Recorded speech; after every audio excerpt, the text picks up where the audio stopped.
Silsilah keluarga Ke ia dikenal sebagai ulama, politis, pejuang 1945, Panglima Hizbullah, dan Ketua DPRG 1960 sampai 1963.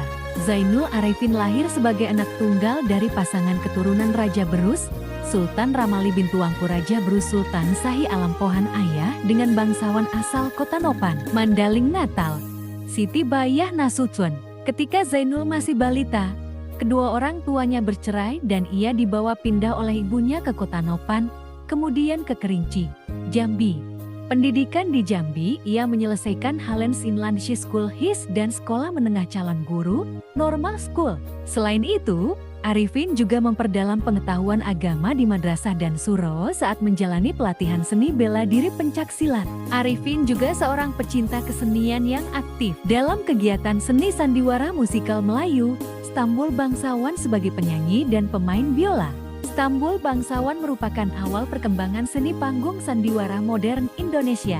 Dalam usia 16 tahun, Zainul merantau ke Batavia, Jakarta. Karir pernah menjadi anggota GP Ansor 1930, Ketua Cabang Nujati Negara, Ketua Majelis Konsul Nu Batavia hingga satu wakil dalam kepengurusan Majelis Syura Muslimin Indonesia. Masyumi aktif dalam organisasi kepemudaan No GP Ansor, bantuan hukum bagi masyarakat Betawi, guru sekolah dasar dan mendirikan Balai Pendidikan Wakil Partai Masyumi di Badan Pekerja Komite Nasional Indonesia Pusat BPKNP, pegawai PEM di pemerintahan Kota Praja Kolonial Gemente 5 tahun.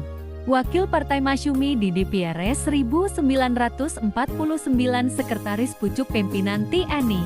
Memimpin gerilya Laskar Hizbullah di Jawa Tengah dan Jawa Timur, agresi militer dan 2. Indonesia PDRI yang berkedudukan di Bukit Tinggi, Sumatera Barat. Anggota Komisariat Pemerintah Pusat di Jawa KPPD. Masa pemerintahan darurat Republik, Wakil Partai Nu, Wakil Perdana Menteri, Wakil dalam Majelis Konstituante, Wakil Ketua DPR RI. Setelah pemilu 1955, tokoh penting yang berhasil menempatkan Partai Nu ke dalam 3 besar pemenang pemilu 1955, di mana jumlah kursi Nu di DPR meningkat dari hanya 8 menjadi 45 kursi. Mendirikan kelompok Samrah bernama Tonil Zainul, aktif kembali dalam kegiatan seni sandiwara musikal tradisional Betawi yang berasal dari tradisi Melayu. Samrah. Pesan yang disampaikan Somati tokoh Nu Praha Zainul Arifin dan kemerdekaan Indonesia mengungkapkan, pada Musyawarah Ulama Jawa Barat dihadiri 600 ulama, 30 Juli tahun 1944 Kiai Zainul Arifin menggugah para ulama untuk ikut berjuang. Seruannya itu dimuat dalam harian Sinar Baru 1944 p. 3. Tanah Jawa adalah suatu negeri yang penduduknya sebagian besar terdiri dari umat Islam, sehingga dengan sendirinya kita tidak boleh ketinggalan untuk menyelenggarakan benteng perjuangan Jawa. Karena itu, kedudukan kaum ulama bertambah penting. Marilah kita membaharui niat ikut berjuang dalam benteng perjuangan Jawa. Selang sebulan setengah sesudah pidato Zainul semakin bergelora menyeru umat Islam untuk menuntut dan mempertahankan kemerdekaan. Hal ini disampaikannya dalam rapat membahas pembentukan Laskar Hizbullah yang diselenggarakan Masyumi. Serunya dalam rapat umum umat Islam 13 September tahun 1944 di Taman Raden Saleh, Jakarta tersebut. Soal kemerdekaan dalam Islam bukanlah soal semboyan dan cita-cita saja, tetapi adalah menjadi dasar dari agama. Umat Islam yang mempunyai jiwa yang hidup harus menuntut dan mempertahankan kemerdekaan. Kalau perlu dengan jiwa raganya. Harian Jahaja, 15 September tahun 1944 p. 1.